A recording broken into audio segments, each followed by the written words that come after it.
Hello, I'm Richard Vobes, the Bald Explorer, and this is a continuing saga of my story, the story of my life, and how I ended up being the Bald Explorer, starting from my early childhood. Now, if you've been following these stories, you'll know that recently I've been telling you behind the scenes of Snug and Cozi, the children's television series that I originated, made the pilot for, and then was involved as associate producer with the production company in Scotland that made the series for children's ITV.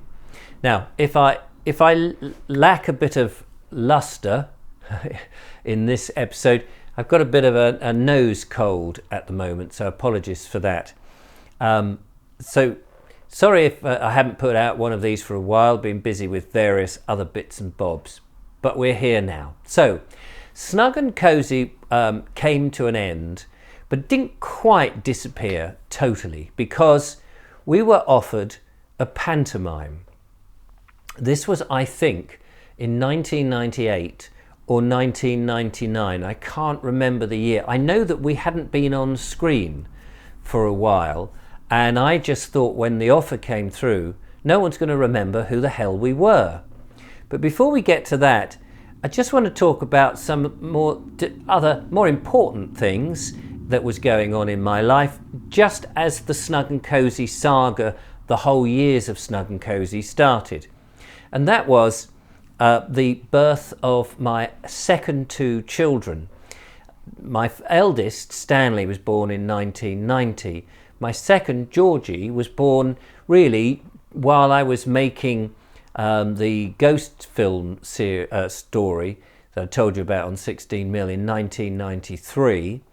And Billy was born in 1995, just before Snug and Cozi got their TV series, but after we had made the pilot episode. So we were bringing up the children very, very young at that time. We'd moved into this house in 1991, I think it must have been, the terraced house that I live in now. And while Stanley, and I think I mentioned about Stanley being born because he had to have an operation on his testicles because they were over enlarged, they'd got a lot of water on them when he was very, very small, within a few days of him being born. He had been born at St. Richard's Hospital in Chichester. Well, we'd had such a dreadful experience in hospital, and we'd actually wanted to have a home birth. So when the second two came along, they were born in this house. And in some ways, that's why I'm very, very connected and rooted to this house, that I'm very reluctant really to move away. A lot of people have said, why don't you move, and various things. I've been here over 30 years now. Anyway, Billy, I believe, was born downstairs in what is my office stroke editing room, which was the front room and will hopefully be the front room one day again. And Georgie was born down there. Billy, I think, was born up in this room, which is my studio room, which is the master bedroom. So my children, I feel this huge connection. I think I don't know what it is. There's something about the place where you were born, where you popped into the world, that has a huge pull. Anyway, so they were born here. We had midwives in, and being a man, so, you know, I've done my duty as a man 9 months earlier and supported my wife as best I could while the babies were growing inside her. Then it came to the birth, and any husband, I'm sure, will say it's quite frustrating because you're aware that your wife is in pain, she's doing all the work, and you want to do something to help. Well, I was running around with the midwife doing whatever was required, including making scrambled egg on toast, cups of tea, all that sort of ancillary stuff, just to keep everybody happy. And it was the most thrilling experiences in my life, seeing my children, and even with Stanley in the hospital, emerge and be born. But the power of them being born at home has never left me, and what a thrilling experience. And panicky in some respects, of course, with the cord cutting and holding the baby for the first time, and knowing that they are wanted, desired and loved, and that they're special people. So we had them at home, and then we were also trying to bring them up. I was still doing my corporate entertaining at juggling, unicycling, fire eating, walking on a bed of nails, unicycling, all this kind of mad caper stuff, and doing the extra work. Now, I haven't really spoken too much about the corporate stuff. I'll talk about that in another video, because there's some fun stories connected with all of that, which I'll share with you. But whilst all this was going on, we had the TV series to make, and I had made the pilot, and the TV series, as I explained before, had gone on, and that was all good. And I was flying up to Glasgow with Nigel. Unfortunately, Dawn, my wife at the time, had to stay at home because they, weren't bringing wives and kids along. And we made the series, and they were transmitted, and both series had got great reviews and was going great guns. But as I explained in the last episode, due to political shenanigans which were out of our control, we and a number of other programs were just not recommissioned, despite how successful we had been. And so Snug and Cozi was sort of put on the back burner. But fortunately, I had in the contract arranged that the rights to the characters would revert back to me. So I'd signed over the rights whilst it was in production. But if it was no longer required, which it now sadly wasn't, the characters and the series would revert back to me, so that if I wanted to do something with it, I could. Unfortunately, I didn't really have any money. And we didn't make any money out of the whole series at all. I think, I can't remember exactly what we were paid. It was something like £350 an episode. So you can work that out. We had 6 episodes in the first series and 10 in the others. And I got something like 250 quid writer's fee for those episodes. So, being on television didn't really make us a lot of money at all. And I remember when the series came to an end, somebody had told some friends of ours, some entertainment friends of ours, that Snug and Cozi has been sold to Disney, and you've both been paid £30,000 or £35,000 as a result of part of the payoff. And we thought, yeah, well, that would be nice, but that isn't true. We hadn't made anything. So up comes the pantomime. And so I was a bit, there was uncertainty about this, because it came out of the blue. Would you like to be in the pantomime? And I thought, yes, I'd love to be in a pantomime. I love pantomimes, and especially that over-the-top style of acting. It's behind you. Oh, yes, he did. Oh, no, he didn't. All of that, the old routines, and the kids crying out and running around the auditorium and clambering up on stage, and bangs, whizzes, puffs of smoke, and the majestic nature of the costumes and all the lighting.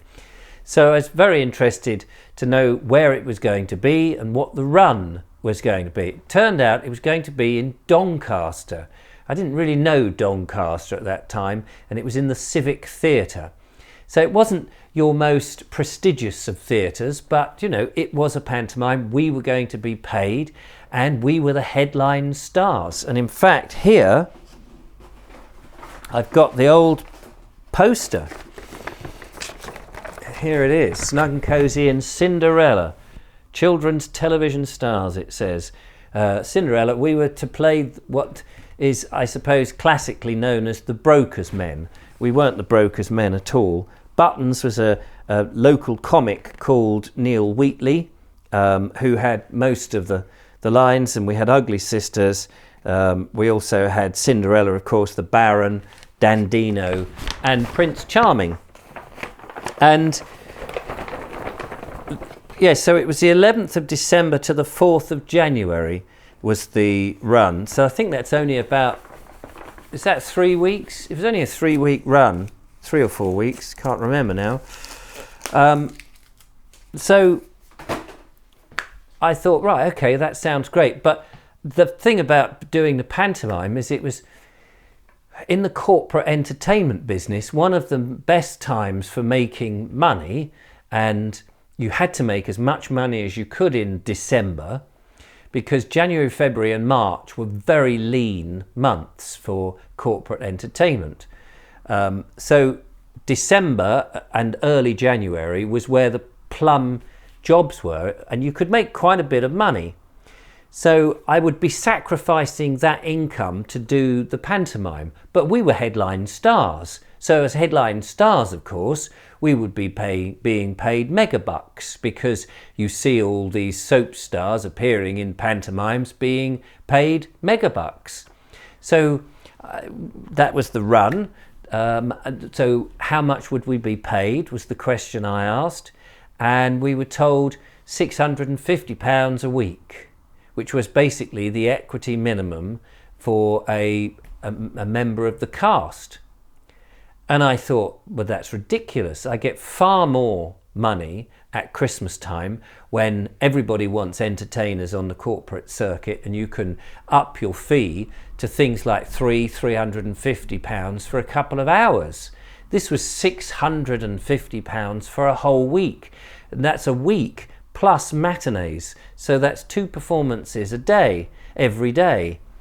And I just thought, this is ludicrous. As much as I wanted to do it, and it would further Snug and Cozi's appearance and what have you, it was so piddling money.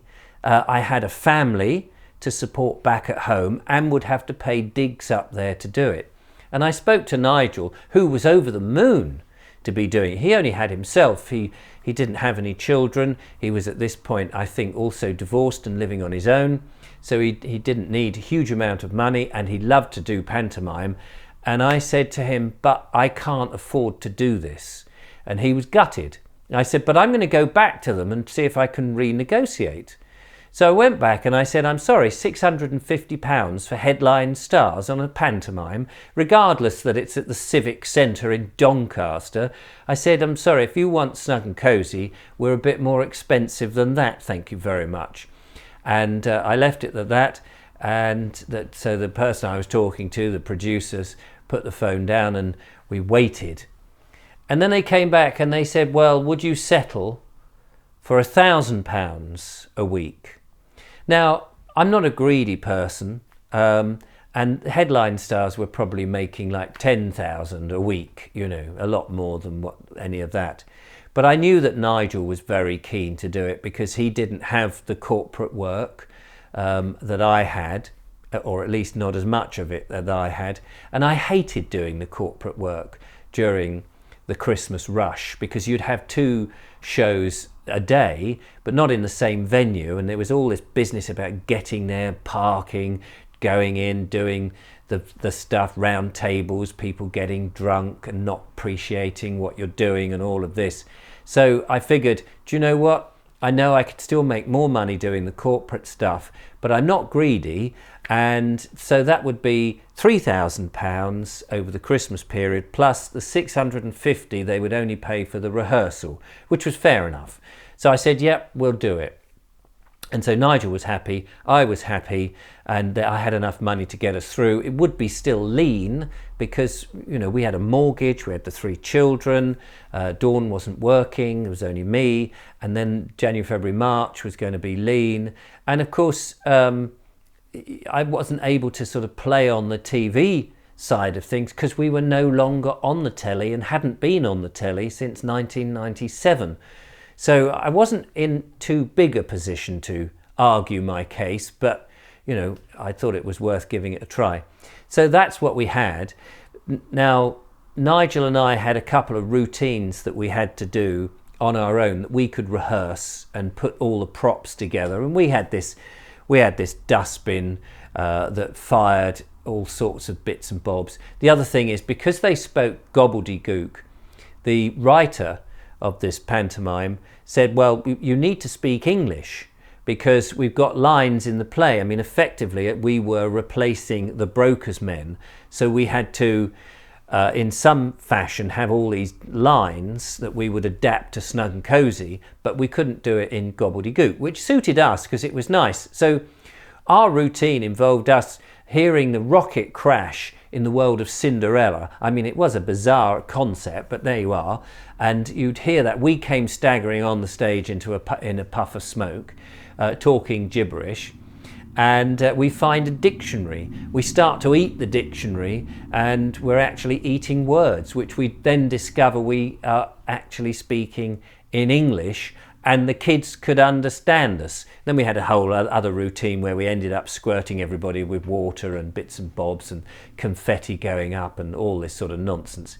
And then we got into the rest of the panto script, and everything was fine. And we were on stage quite a lot during it. We didn't have that many lines as such, but we had plenty of business, which suited us to the ground. And as I say, we had matinees and we had evening performances to get through. So it was very hard work. And each time we had to put all the pink makeup on, our padded PVC spacesuits, which got incredibly hot. We were sweating away like nobody's business. But it was good fun. The panto, I had to say, we were a bit disappointed with the script of the panto, really, because there was a lot of innuendo. Now, we're not northerners, so I suppose being softy southerners, maybe it was great for that audience, but I think down here it would have been seen as a bit coarse. But, you know, we were happy to go along with it. It wasn't rude. The kids enjoyed it. That was the main thing. And we would always, I remember we met up at a place called the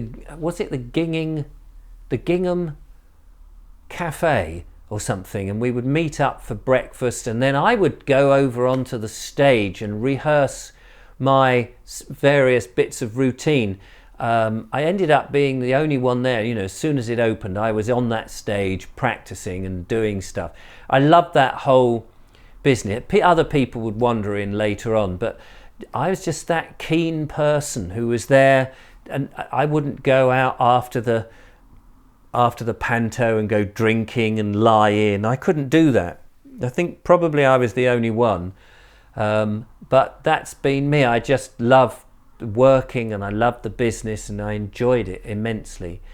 But sadly, you know, we would come back. I think we had 2 days off at Christmas, if I remember rightly. We drove back and we had a day and a half off, I think, and then we had to go back up.